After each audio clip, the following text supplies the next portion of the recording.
Man, Bills Mafia, that one was painful to watch. 30-13. The Buffalo Bills walked into Miami thinking they'd handle business against a 2-7 Dolphins team that had just parted ways with their general manager, traded away one of their best young defenders, and basically looked like a franchise in chaos. But instead, it was Buffalo that looked completely lost. The Dolphins came out with fire, with energy, and they made the Bills chase the game from start to finish. Every time it looked like Buffalo might finally get into rhythm, it slipped away. It wasn't just a bad performance. It was the kind of loss that makes you question everything. And yeah, before anyone starts with the injuries excuse, stop right there. Miami was dealing with their own issues too. They were missing starters all over the field, guys on injured reserve, backup linemen, corners pulled off the practice squad, and they still played harder, faster, and smarter. When a 2-7 team dominates you in every aspect of the game, there's no other word for it but embarrassing. It felt like Buffalo showed up assuming all they had to do was put on the uniform and the win would come automatically. But this league doesn't work like that, and Miami reminded them in the most brutal way possible. From the very first drive, the tone was off. The Bills' defense started strong, grabbing an interception early, and for a split second, it felt like everything would fall into place. But then the offense took the field and immediately went 3-and-out. That was the story of the entire afternoon. Empty drives, wasted possessions, and missed opportunities. On 4th-and-1, early in the game, you've got momentum, the defense just handed you a gift, and what do? Punt. You're the better team, you've got a top quarterback, and you decide to play it safe. That's not how you win in today's NFL. Miami got the ball back and drove 92 yards down the field, chewing up over 7 minutes of clock, and that was basically the blueprint for how the rest of the game went. Everything about the Bills' offense felt forced. No flow, no rhythm, no sense of urgency. It's like every yard was a struggle. They had moments where it looked like things might click, but then a penalty, a sack, or a turnover killed any momentum. Josh Allen looked frustrated. The receivers weren't creating separation. The play calling was flat out bizarre. You could see from his body language that Allen didn't trust what was in front of him. Not his line, not his routes, not even some of the decisions coming from the sideline. It's hard to blame him when the offense is stuck in mud week after week. One drive that summed it all up came late in the second quarter. Down 16-0, 2 timeouts left, 30 seconds on the clock, and instead of pushing the ball, instead of trying to steal points before halftime, they ran the ball and packed it in. That's not championship football. That's playing scared. When you're trailing big, you've got to be aggressive, take chances, and trust your quarterback to make a play. But the Bills looked like a team afraid to make mistakes, and in trying not to lose, they never gave themselves a real shot to win. Then came the turnovers, and man, there were plenty. A fumble by James Cook when they were actually driving. A brutal red zone interception by Allen that wiped out a 9-minute drive. Another fumble right after a huge defensive stop. It felt like every time they were about to swing momentum back their way, they shot themselves in the foot. 3 separate drives that should have ended in points all ended in giveaways.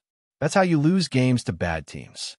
And make no mistake, Miami is still a rebuilding team, but they looked like the playoff contender, and Buffalo looked like the group searching for answers.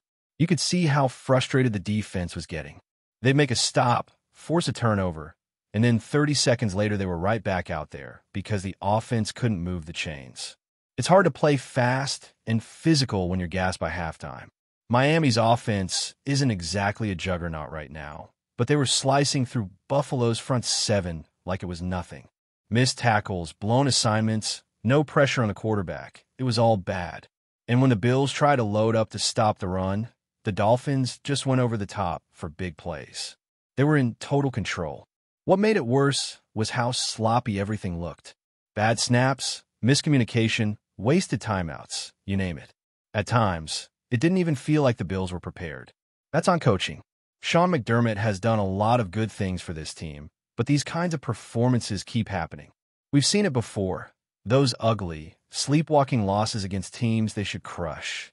You'd think they'd learn from those games, but apparently not.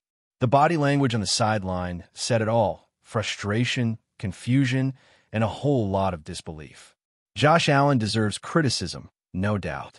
He's been turning the ball over too much, taking unnecessary sacks and missing open guys. But at the same time, look around him. The supporting cast just isn't good enough.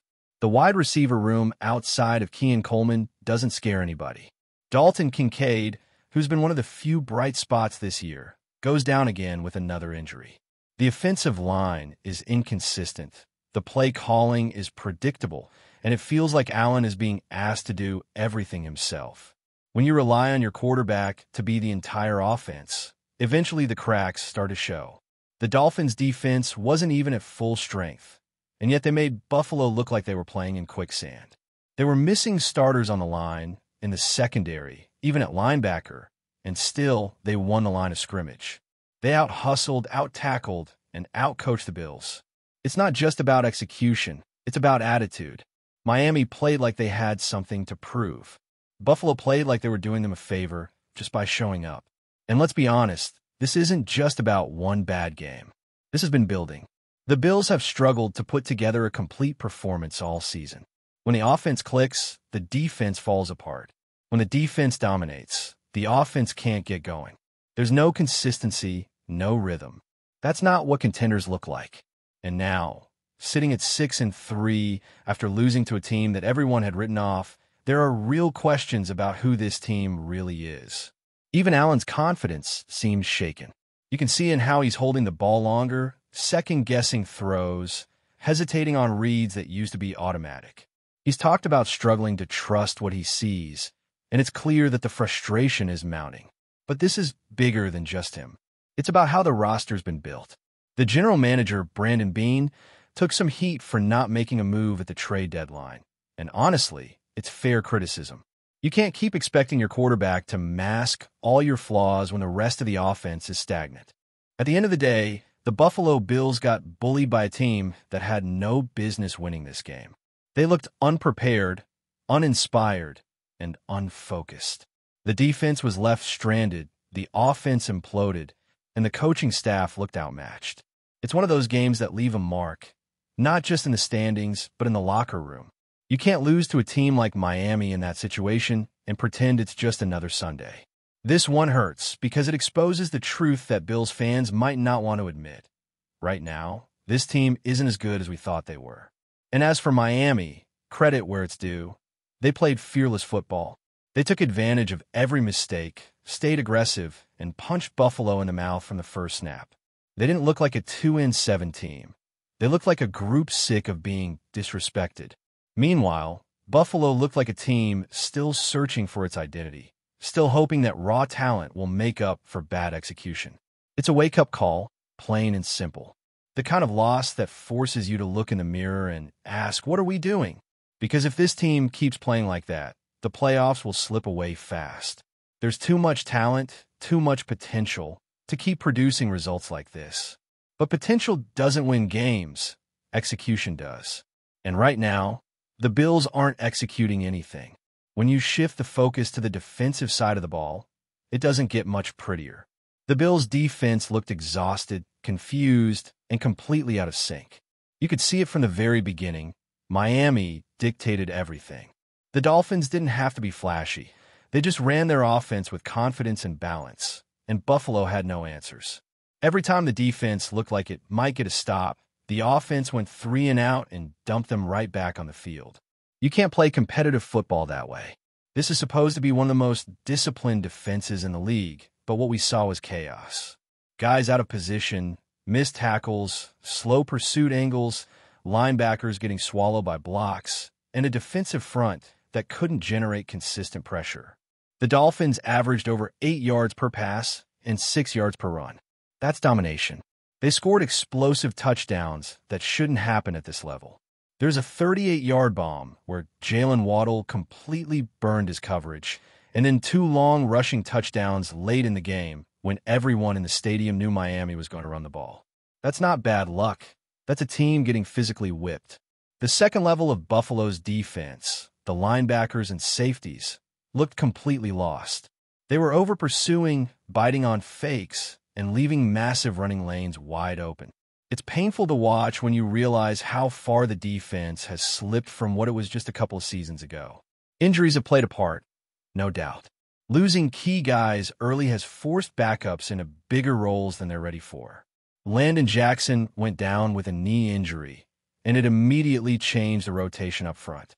Suddenly, you've got defensive tackles trying to play edge snaps, linemen running out of gas halfway through the game, and a group that's just hanging on. Joey Bosa, playing with one hand, gave everything he had and still managed to make a few plays, but you can't expect him to carry the line alone. Greg Rousseau was easily the most reliable player on that front, consistently setting the edge and keeping the run game from completely exploding, but he can't do it all. You need a unit that works together, not one guy trying to plug holes everywhere. When you look at the numbers, you might think the defense wasn't completely hopeless, but that's misleading. They were put in bad spots all day. The offense turned the ball over 3 times and constantly handed Miami short fields. It's demoralizing when you make a stop, come off the field, and then 2 minutes later you're back out there again because the offense can't move the chains. That kind of fatigue adds up, especially in the heat of South Florida. The Bills just weren't conditioned for that kind of grind. The Dolphins stayed fresh, rotated bodies, and by the fourth quarter, Buffalo's defense was running on fumes. Still, it's hard to let the defense completely off the hook. The tackling was atrocious. There were too many plays where the first contact didn't mean anything because the runner just kept going. Poor fundamentals, bad leverage, soft angles, all the stuff that good defenses pride themselves on, Buffalo failed to execute. It felt like Miami's running backs were falling forward for extra yards on every carry, while the Bills were getting pushed backward. That's about effort and technique, and neither looked up to standard.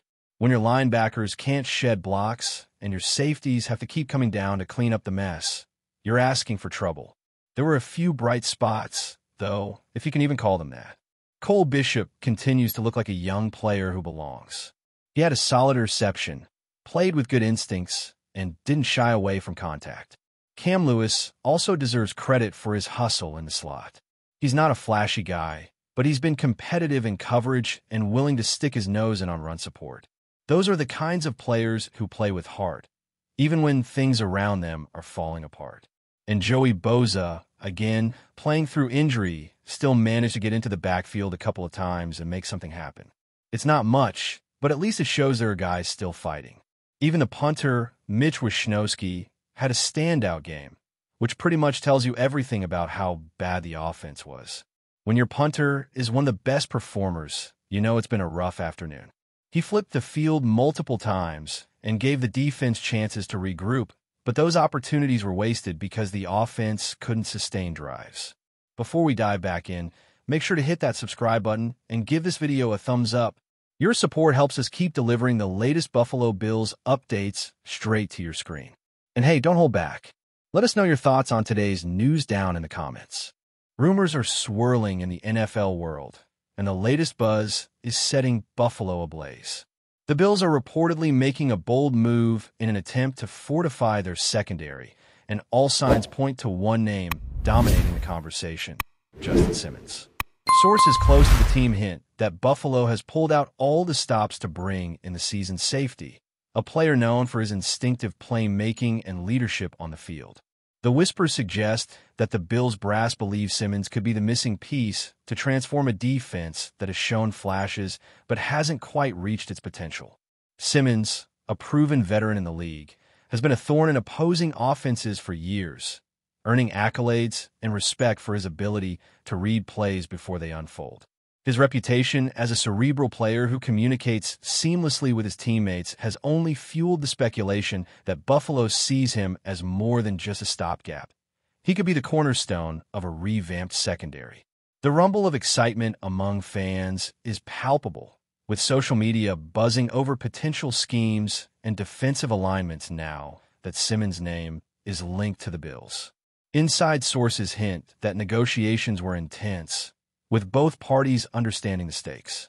Buffalo's front office is reportedly determined to assemble a roster capable of contending at the highest level, and adding a player like Simmons could send a strong message to the rest of the league. The Bills are serious about fixing their defensive woes. If the deal goes through, insiders suggest the ripple effect could be significant, impacting draft strategies and free agent signings around the NFL. Meanwhile, analysts are already debating how Simmons' presence could change the Bills' defensive identity. Will he take on a leadership role that elevates young players? Could his instincts and versatility allow Buffalo to play more aggressively against high-powered offenses? The chatter is endless, and speculation runs rampant as fans imagine what a Simmons-led secondary could look like under the bright lights of the NFL. For now, all eyes are on Buffalo, where whispers have turned into a roar. The possibility of Simmons donning the Bills' colors has ignited imaginations and sparked debates from local bars to national broadcasts. Whether it's a masterstroke or just a bold gamble remains to be seen, but one thing is certain. The rumor mill isn't slowing down anytime soon. Bills fans, for better or worse, are on high alert, eagerly awaiting confirmation of what could be one of the most talked about moves of the offseason. That's a wrap for now. If you enjoyed the video and want to stay on top of all things Buffalo Bills, make sure to subscribe and hit that like button. We'd love to hear what you think in the comments. See you in the next update.